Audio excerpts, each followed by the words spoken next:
6.5%, was it? Is that what the current odds are of the Stanley Cup? Well, and if you look at the round-by-round progression, the Stanley Cup favorite is the Vancouver Canucks. Like, what a time to be alive! Talking you through every goalie controversy, scoring slump, and draft lottery bust, this is the C4 Podcast on CanucksHockeyBlog.com. Here they are, the best starting lineup we could afford under the salary cap. Chris, Matt, Anna, and Adam. Welcome to another episode of the C4 Canucks Hockey Podcast, brought to you by the Full Press Coverage Network and CanucksHockeyBlog.com. I am Chris at Lightforce, joined virtually, as always, by Anna Forsyth, A4Forsyth03. Anna, the hater of Tottenham. Welcome, Anna. That's me.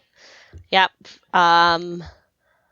As always, we're usually talking about, like, sport or something before we start, and this time around it was you relating the Whitecaps woes to me, and me relating Arsenal woes to you.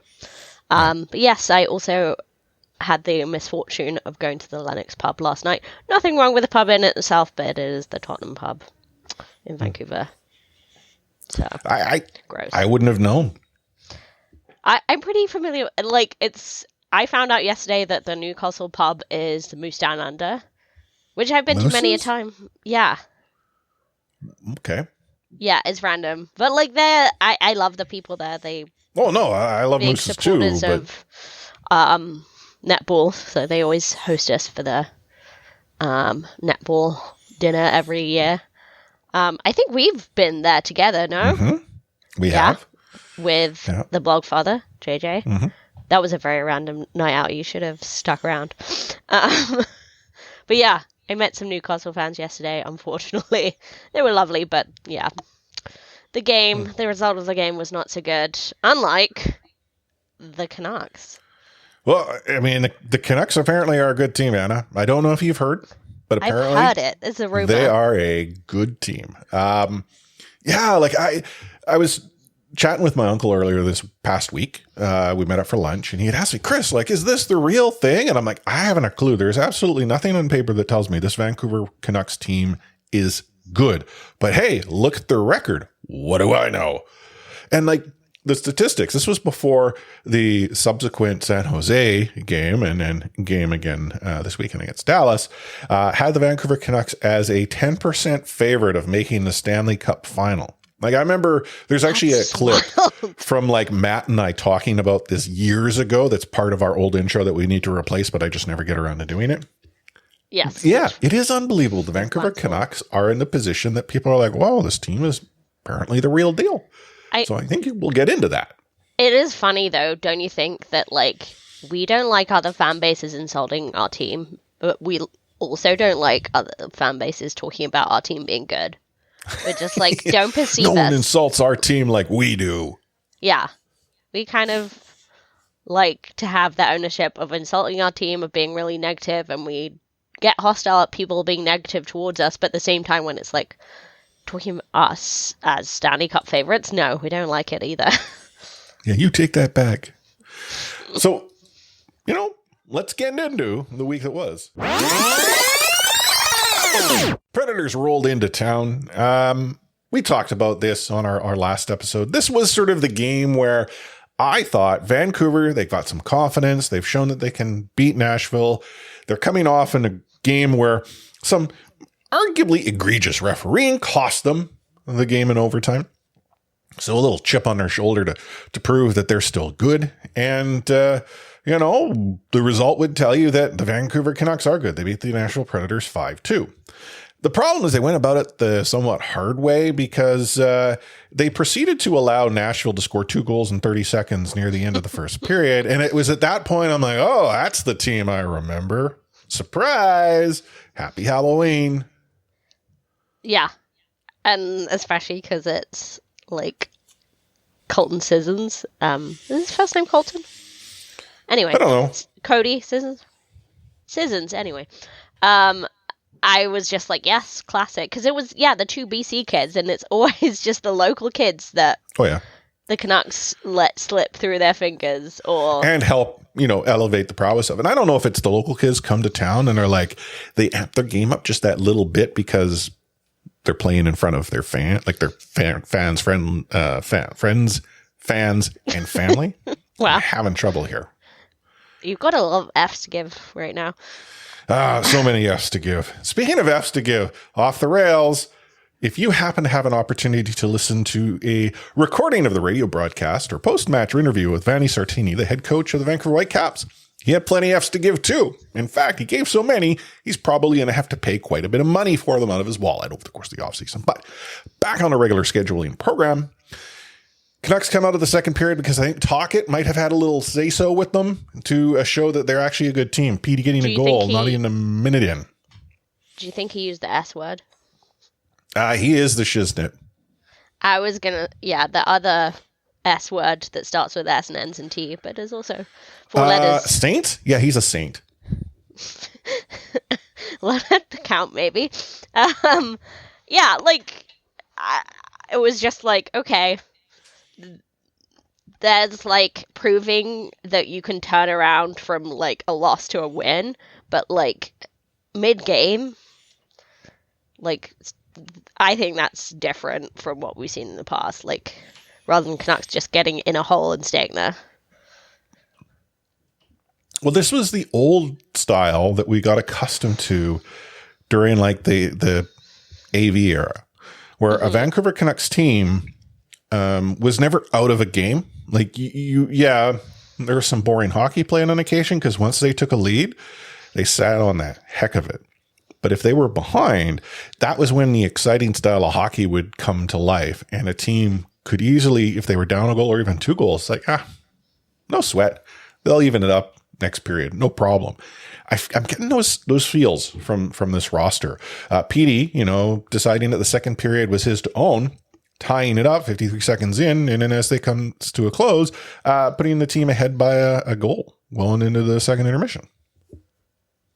Yeah. I mean, that's what you want, right? Like, you want your stars to step up when they're behind, and the Stars are being starry right now.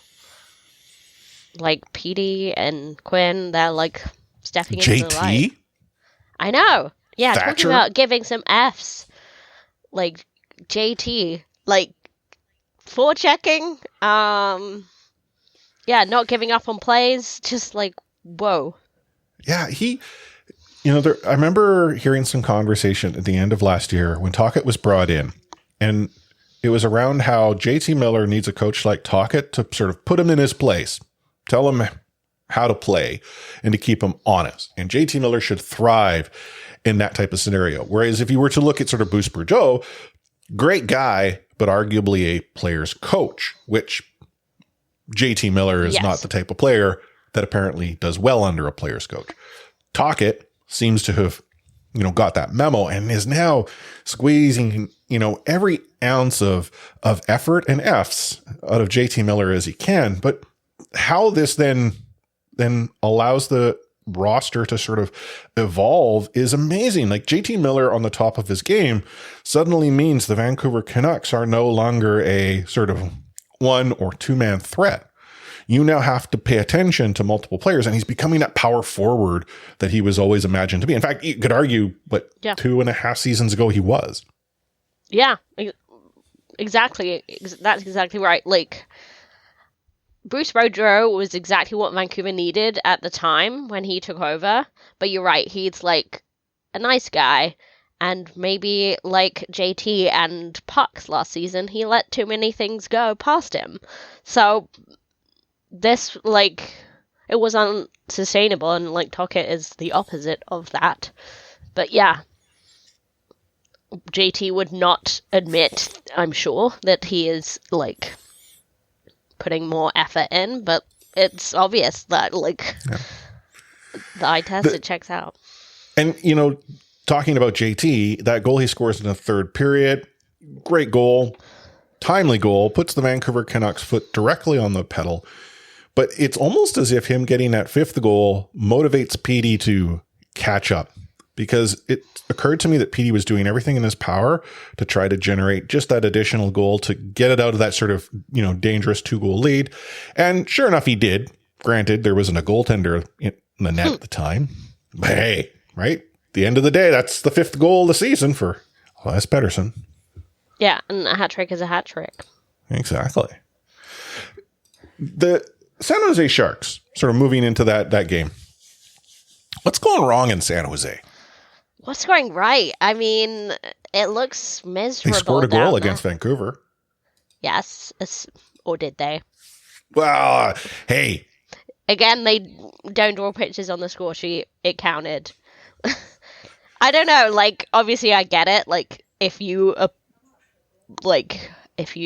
try and challenge that goal in the 10-0 loss, like, yeah, it looks very bad, and the code requires you to like beat someone up because of it. But like, man, like, but the way the game went, like, if Vancouver needed someone to score a goal, they did in San Jose. Like Beauvillier hadn't got a goal all season long, got 2 in San Jose. Yeah, exactly. You get a goal. Everyone gets a goal. Lafferty is on fire. Suter got his first of the season. Yeah, and that was so like good to see because like he was like the most deserving of a goal. He's looked so good since he like started in Vancouver, done everything right, but was not getting the stats to show for it. So it was nice to see. And I had sort of run into a friend of the show, Joe Carp, this weekend, and he and I were chatting sort of about this game. And, I hadn't realized that Petey may or may not have picked up a knock over the course of this sort of short road trip or this short week. I did notice when I was watching the San Jose game that I didn't see him on the ice. I was actually concerned, like, did he get hurt? But, when a team's winning 10-0. That's which was great. Right. But you can rest Quinn, you can rest Petey. Yeah, and that was the thing. Like, who had the most minutes up front? Suter, 1942. He led the forwards. In fact, if it wasn't for Ian Cole getting 20 minutes, 56 seconds, Suter would have led the entire team with ice time. That's how good of a game it was. Yeah. And, like, I mean, that's Beauvillier's 500th NHL game, so, like, good for him. Got the 2 goals, got going this season. He's also looked decent, but at least in the last couple of games, so it was nice to see him get a goal too. But, like, yeah. Sharks are being very charitable, apart from to that child who was at his first NHL game. Oh, I know. When they showed him, we didn't see him on the Canadian broadcast because it was in the U.S. broadcast. But the moment pictures of him started showing up on Twitter, I'm like, oh, poor kid. Like, that's your first NHL game. Hopefully that's not your last. Yeah. And people were saying that hope that San Jose didn't give him a do-over game on Saturday because, yeah, Shark shovel 10 again. Oh, really? I hadn't heard that, but yeah. I mean, like, I have no idea what happened to this kid, but I just hope he wasn't there again. Oh. But this sets up the Vancouver Canucks coming back home to take on the Dallas Stars, a team who is a good team with a goaltender who is hot, which in the world of the Vancouver Canucks. Okay, well, No, I meant I'm just kidding. In regards to the play on the ice, not the player on the ice. He has good hair, though. If we know the Vancouver Canucks, they like to ensure a goaltender who is playing at the top of their game is shown how to continue to play at the top of their game. And thankfully for the Vancouver Canucks, they too had a goaltender who's playing at the top of their game, Thatcher Demko, who just was like absolutely fabulous. I'm trying to think who it was that had that shot that was essentially a goal. Yeah, the tie on. Yeah. Oh my God, it's so good. And the way Thatcher makes the save, like they show it in the slow-mo and it's like, oh, he didn't even have to try. Like he's on the other side of the net, but no problem. He's going to stretch and reach. Got it. And he's just calm, cool. Wyatt Johnson. Oh, okay. Yeah, not exactly like her. But yeah, like the fact that he like stop that. I mean, like you say, like Jake Ottinger is like a great goalie, and that he goal played phenomenally. that save for the through majority of the traffic game. was also insane. Like What, highlight the reel. one where he just stuck his glove up, or the kick save? I was thinking of the glove save where, like, how do you even see that? Well, he doesn't. I mean, if you watch the replay, the camera angle, you watch the puck. There's JT Miller. There appears to be a goaltender behind him. Not entirely sure. It's hard to see. And all of a sudden, a glove just shows up. But he does peer out the other way to try and find a look, and then sticks his... But going the wrong glove direction. out. Yeah. Right? Like, it's quite hard to be moving one direction and to react to the opposite side, right? Which he, to his credit, did. The Vancouver Canucks also, and I wanted to talk about their power play a little bit. They're looking dangerous on their power play. Like, if there's one thing that you and I have asked the team to do when they have the man advantage, what is it, Anna? Play like you have an advantage. Move the puck. Move the puck, right? Move the puck, move it quick. Yeah. And while the Vancouver Canucks didn't see any joy on the power play against the Stars, the fact that they were able to cycle the puck around and generate the opportunities that they did, I think bodes well if they can continue this over the course of the season. I do have some worry that they play a little loose, especially with the whole fact that, they put everything on Quinn's stick, and when Quinn brings the puck up the boards, then it's Petey back there. I got all the faith in the world with Petey, but I don't want to see Petey having to go and break up an odd man rush that goes the opposite direction. But yeah, but like, it's looking I guess good. that's a risk you take. Yeah, like the static power play they had before is a thing of the past. Like, well, where everyone would touch bow the puck, from the but they bumper. just move it from just around the horseshoe, back and forth, back and like forth, it's back and forth. weird little exercise where you're not allowed to shoot until you've had 20 passes. Exactly. It's a game of 20 passes. It's interesting because if you watch the Vancouver Canucks, anytime they've gone into 3-on-3 hockey, they move around quick. They have a lot of player movement. They generate chances and sort of through that chaos. Then last season and seasons previous, the power play didn't do any of that. This power play is more like what we see from 3-on-3 hockey, where you take opportunities in the space that you are now given. And when you have the man advantage, generally that space is space for you to use, not the other team. But enough of the power play. Suter gets himself his second goal of the season. I know. With an assist from Carson Soucy, who's looking fantastic on the ice. And yes, he is. I was going to say, both does he look senses of the fantastic? word. He does, actually. He is beautiful. But Dakota Joshua got his first apple of the season, first point. after being He had benched. a good game. Yeah, after, like, that's how you respond, I guess. Well, Like to Neil me, Toglander. Joshua getting the point isn't actually the big deal. It's how he played the game. He played a heavy game, and he was smart on the puck. Yeah. Yeah, which is what you want from him. You want to use his physicality, but not, like, indiscriminately, and not to take risks like we have seen in the past. So, yeah, I loved his game, and oh my god, I can't stop thinking about Philip Hronek's pass to Pedersen. Like, it was so beautiful for the goal. Just, like, I think Thatcher Demko's save, like, Jay Cottinger's save, and that pass, just, like, frame it all, because it was, How isn't beautiful. it nice to have more than one defenseman that can actually set up an offensive play? I know, it's stunning. Like, And it's not just the defenseman doing this. Like, the Vancouver Canucks have decided that they're going to go and play crazy with sort of like some sedinery where they have no look passes up the ice to set players in alone. Like was it JT to Besser? And then I think we saw the reverse the game before. yeah, because that was the best breakout. Yeah. Like, the passing on Saturday was just really good.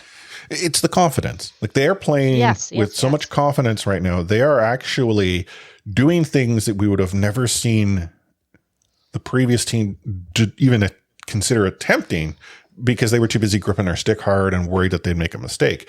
And if this team were to go and make a mistake, they seem to be so confident that they can bail themselves out of it that they're not too concerned. And I'm actually confident Yeah, watching which them. is weird. Like, again, Very strange feeling. talking to Joe, we agreed. This is a team that's fun to watch. Like, and I think for me, I've been very clear the entire time that I've been recording this podcast. I like entertaining hockey. You know, case in point, how many times did I say I don't mind if the Canucks lose as long as the game was exciting? Yeah. I don't want them to lose, but the point is I want exciting hockey. I'm getting it. I actually enjoy tuning in, watching the team play. It's a good feeling.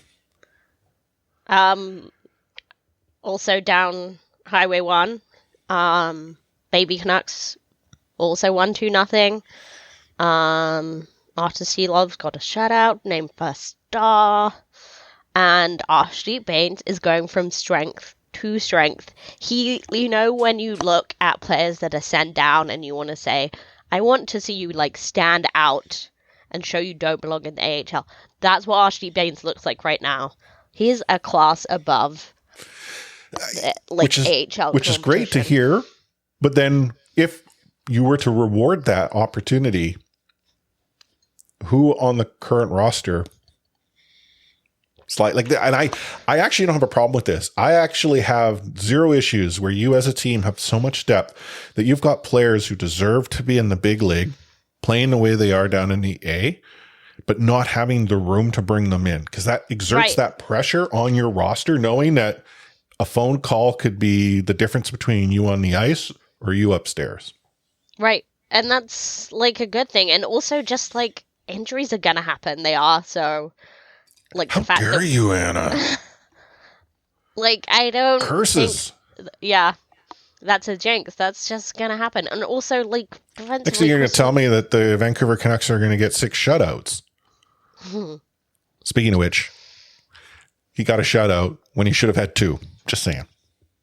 True. But like, obviously Coach Tocchet said, I don't like calling him Coach Tocchet. That was weird. Rick Tocchet. Like I'm not one of his players. Rick Tocchet said, like that Thatcher deserves to have like a little bit of a role. So like obviously Casey Smith will have to like rotate into the lineup sometime, but like this is Thatcher's team. And that was good hearing, like, yeah.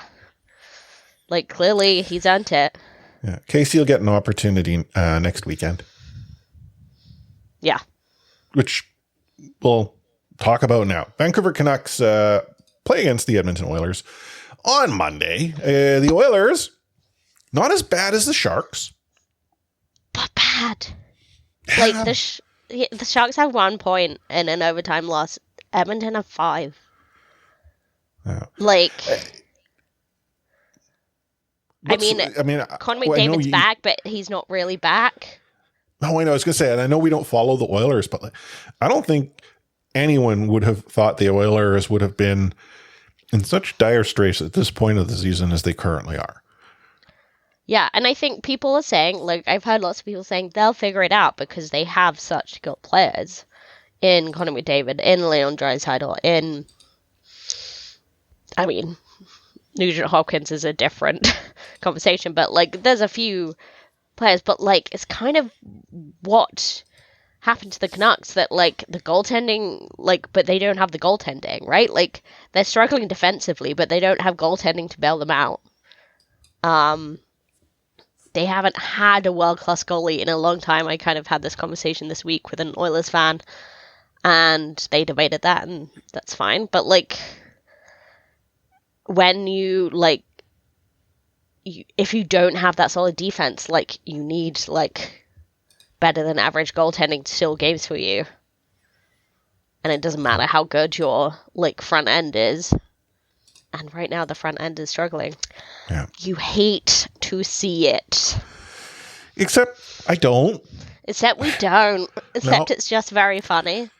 So the Canucks play Edmonton in a game that the Vancouver Canucks should win. The Canucks then go to Ottawa to take on the Senators in another game the Vancouver Canucks should win because the Senators are equally having struggles of their own. But the problem I see right now is you have 2 games against teams you should win, which historically are the trap games for the Vancouver Canucks. But then, wasn't San Jose a trap game, quote unquote? Like, True, it totally was. No one told the Canucks though. yeah, exactly. No one told the Sharks either, but yeah. Nashville, like, that could have been a trap game. Like, they've already beaten them, but now have Nashville figured them out, blah, blah, blah. Like, they just don't seem to fall into the traps as easy. Mm-hmm. So, I have a little more confidence. The next game after that Toronto? against the Leafs. Hockey night in Canada. Yeah, that worries me Spotlights? more. You've got the Toronto Maple Leafs Yeah. on the Saturday night. You got the Montreal Canadiens on the Sunday night. You have, and okay, the November 11th Remembrance Day game, Hockey Night in Canada. There are going to be a lot of eyes. Toronto is going to do, well, I guess Toronto can't do anything because no theme nights. But the point is there will be many, many people focused on this, and the energy in the building is likely going to be above that as to what they would have experienced in Ottawa and arguably maybe Edmonton. I do agree with you. That's a game I worry Ottawa about. don't go hand in hand, do they? Yeah. No. But yeah, it's for sure a game I worry a bit more about. Just, yeah, like Canucks and Leafs. If Leafs are doing fine, they're not doing great, but yeah, I don't know.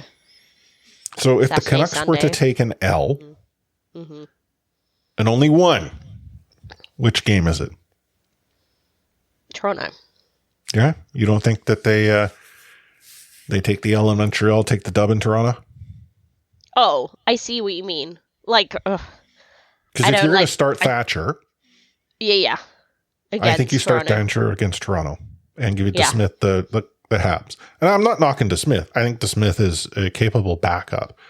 But you're going to have a team that will have played back-to-back on a weekend into hockey mad barns. Yeah. I think you're right, but like, and that could be huge. That's a huge game for that to, and if Canucks struggle, but Thatcher's able to,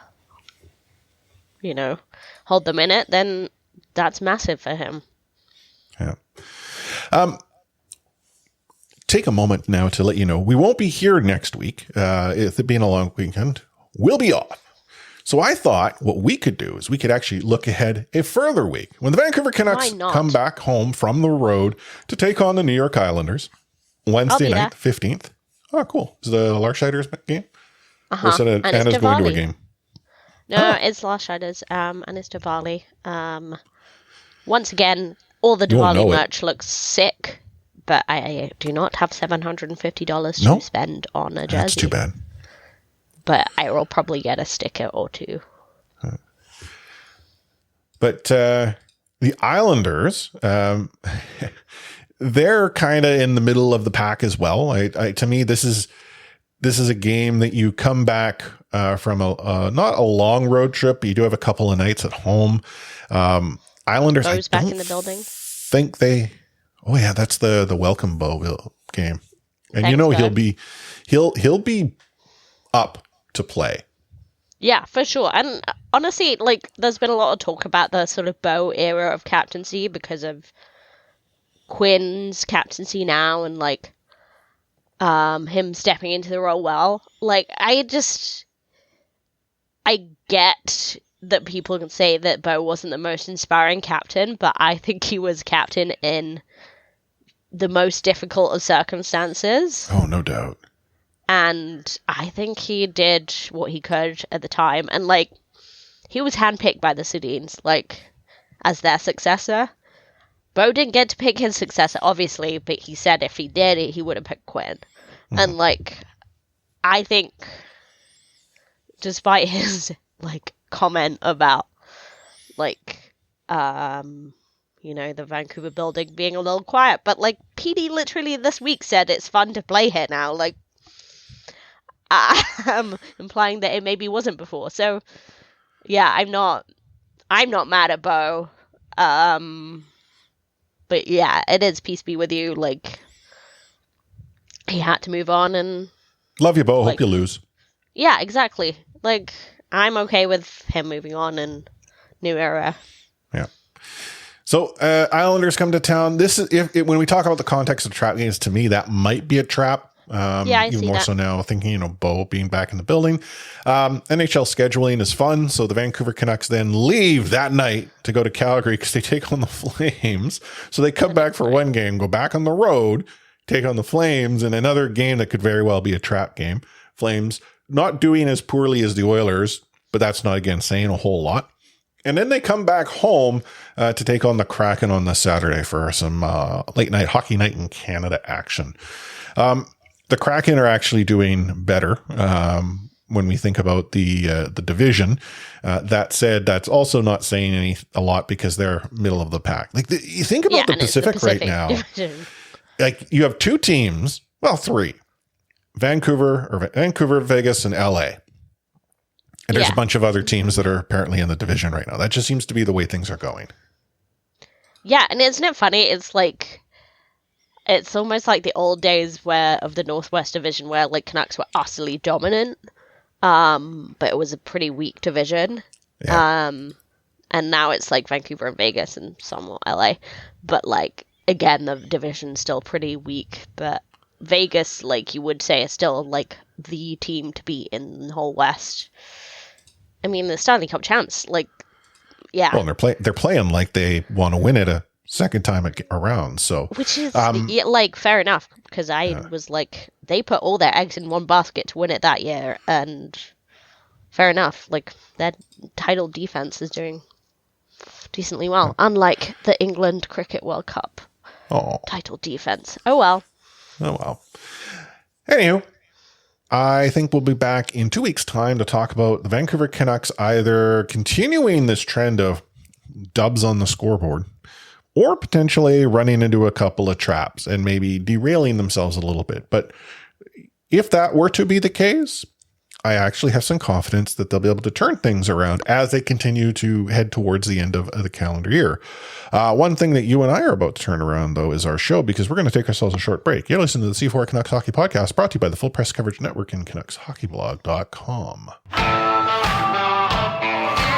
Take hitting out of the game. You can't hit anymore, so don't do it. The unsportsmanlike conduct, I want to get an explanation on it. No kidding. Because how do you get suspended for unsportsmanlike conduct? Plus interference. There's no interference there. He had the puck. Now, Madison never ever did that before. Now, why did he do it? And that because he was mad. Well, your early favorite for the Calder Trophy, that's for sure. Elias Pettersson, you might even say your early favorite for the Hart Trophy. Just to get back to your question, Elias is going to play plenty. He's going to get a lot of power play time. And, yeah, I'm concerned about our offense. We lost 200-point players, and we've got to find a way to score. An argument often gets made that Vancouver Canucks players, or beyond that, players in the West, struggle to get the attention of those Eastern media folk who go to bed way too early and therefore cannot see the play of Western teams. So, with the Vancouver Canucks team as hot as they currently are, going out east for a weekend of hockey on a weekend of a lot of eyes in Toronto and Montreal, one has to think that if they were to put in a solid result, the Canucks will get noticed. Why do we bring this up?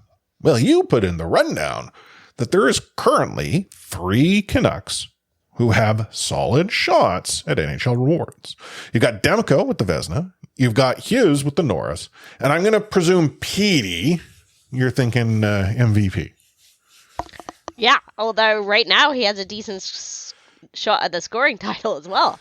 Mm-hmm. Which means MVP, right? Yeah. Yeah. The heart and the art, I guess. Yeah. Like, and I have kind of put a cheeky reference to Mikheyev being Selke. Well, you can't spell Selke without Mikheyev. Yeah, if you spell it wrong, sure. I'm sorry. I just remember the whole big thing. You can't spell Selke without Kessler.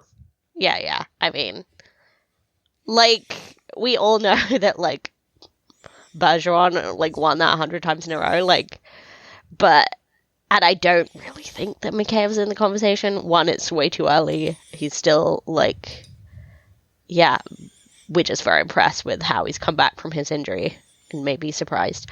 But, yeah, like, we've talked about Demko being dominant for a long time, but kind of like how you can't have,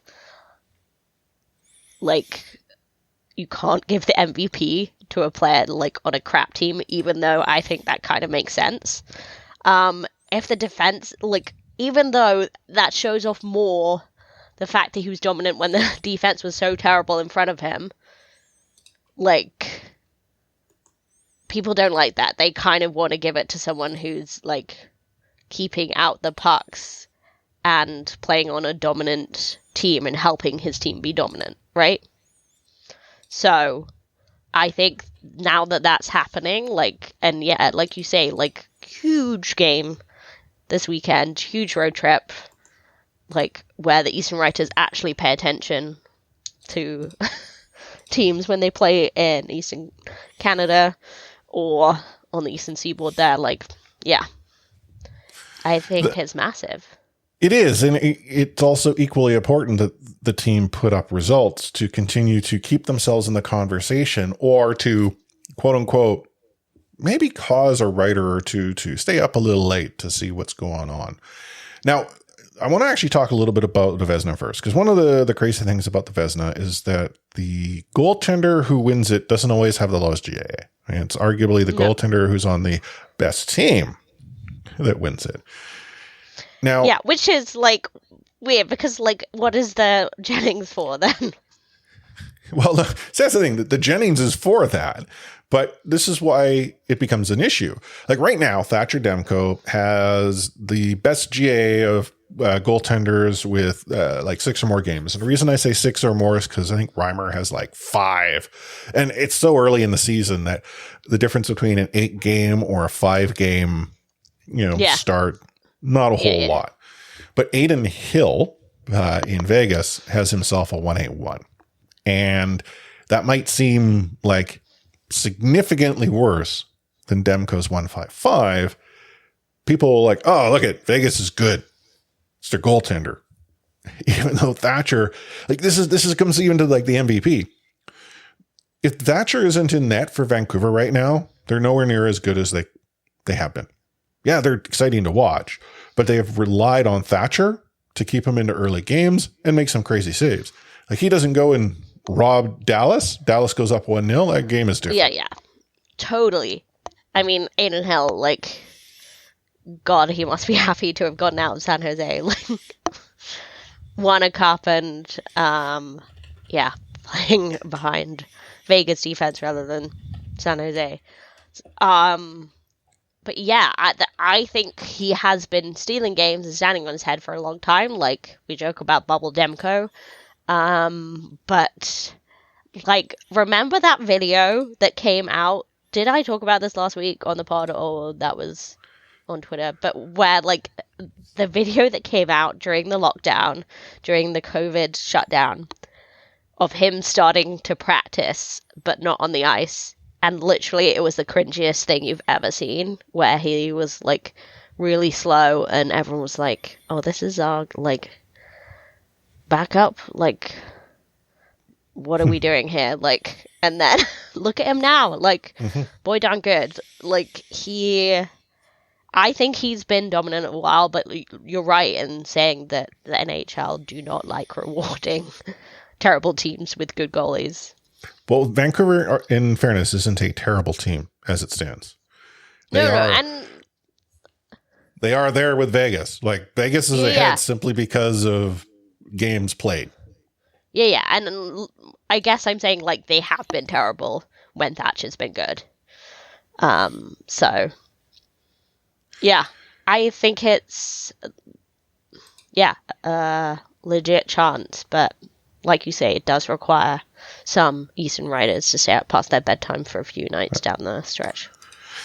Now, Quinn Hughes, leading defenseman in scoring, 16 points in the season, only 4 back from the lead, which is shared by Petey and another Hughes, Jack, who, can I just point out, Jack doesn't have any trade protection right now.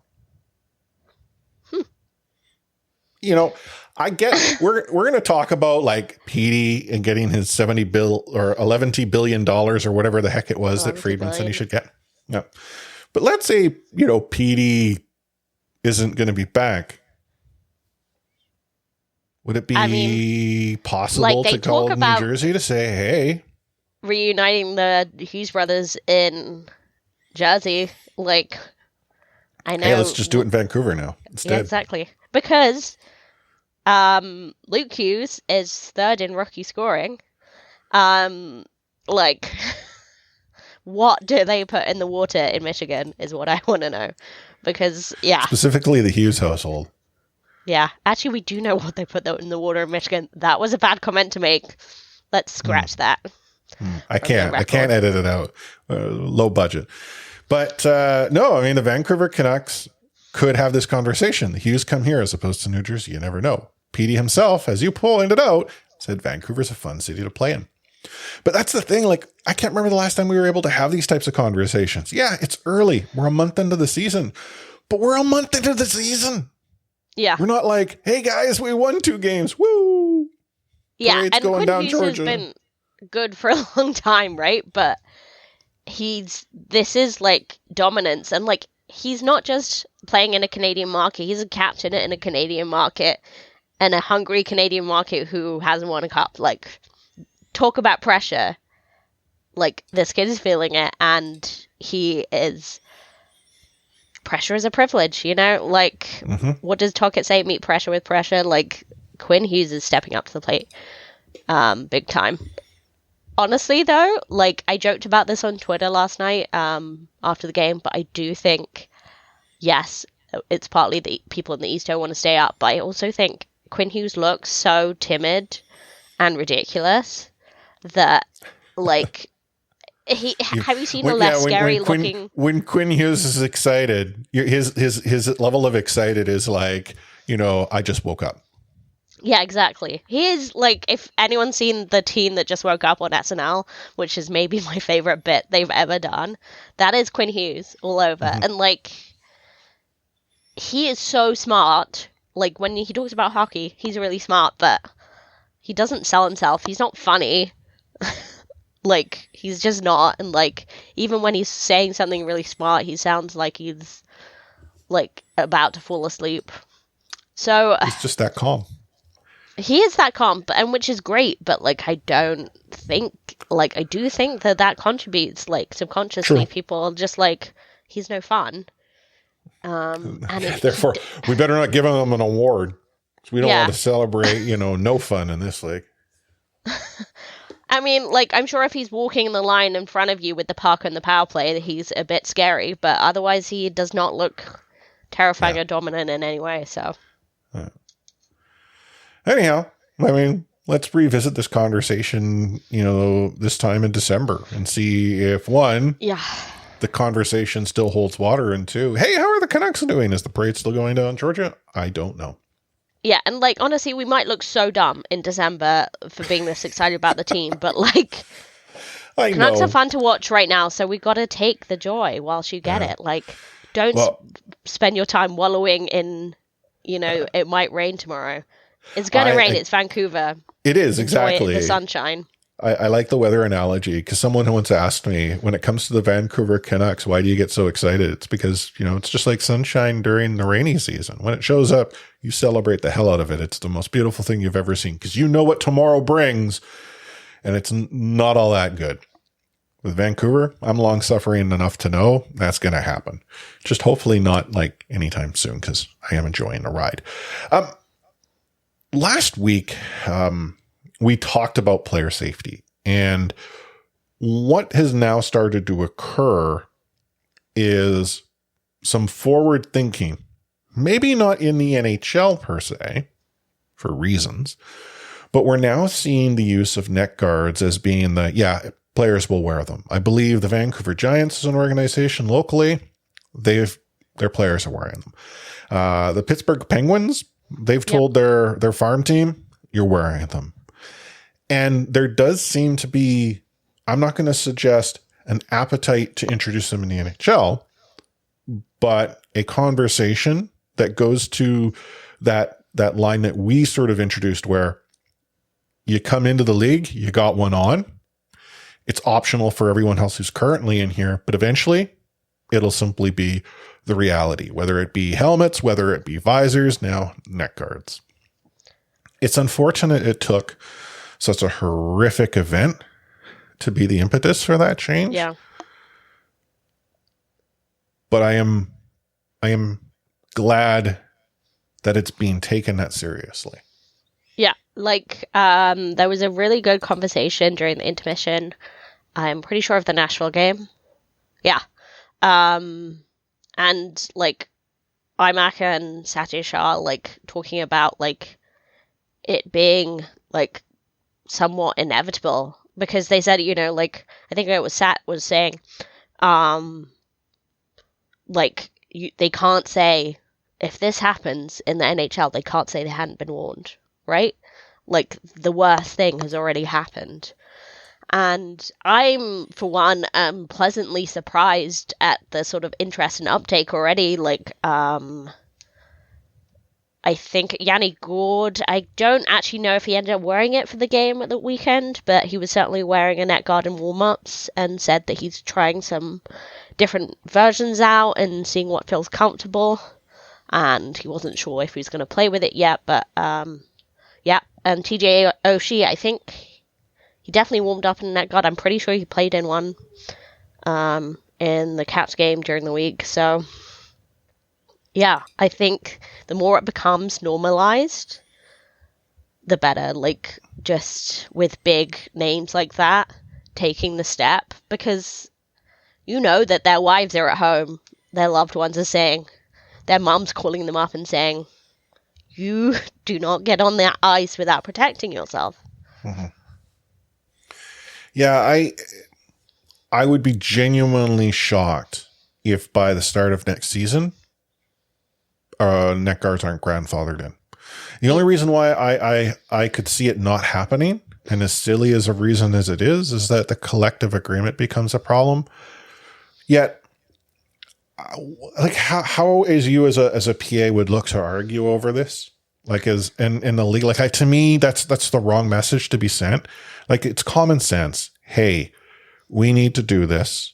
It's going to be grandfathered. We're not going to impact any NHL player. Their choice now, but every new player in the league got to wear it.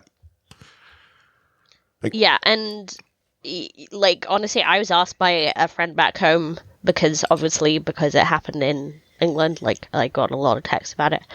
And I said, honestly, I don't hold out much hope for the NHL, like, moving forward with this. So I've been, like, surprised in a good way over the conversations they've already been having. But yeah, I do think also the more this edition of the NHLPA might be more forward-thinking. So, unless there's a huge amount of pushback from the players, I think I'm with you. Well, and, to talk about the Penguins specifically, now, Adam Johnson played within their organization, and as a result, the Penguins obviously are maybe more sensitive to what's occurred than others, but also look at who owns this team. We're not talking about an organization that comes from sort of the old school hockey, code group. It's the Fenway Sports Group. I mean, say what you want about the Fenway Sports Group, but this is an organization and Liverpool fans have. And Liverpool fans have. Yeah. This is an organization that looks at things quite a bit differently than most. I mean, case in point is how they've run the Boston Red Sox in Major League Baseball. Like, I mean, if you've seen the movie Moneyball, which is, again, is a dramatization, but Fenway Sports Group saw what Oakland was doing, said, but we've got a lot of money. I wonder if we could do even crazier stuff with that. Like, here is an old school organization that looked at this completely new way. And what happens? Boston figures out how to make it successful, wins themselves a World Series or two. Now, in the hockey world, who is it that they've now brought in? Someone who doesn't fit within the mold of the GMs that have paid their dues in Cal Dubas. But again, to me, this is Yeah, an he's another organization computer boy. So yeah, there you go. but this is the thing.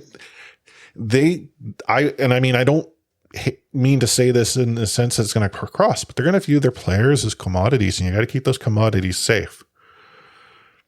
Yeah. Like well, this is, we've talked and when you about this have before. that level of clout, speaking up.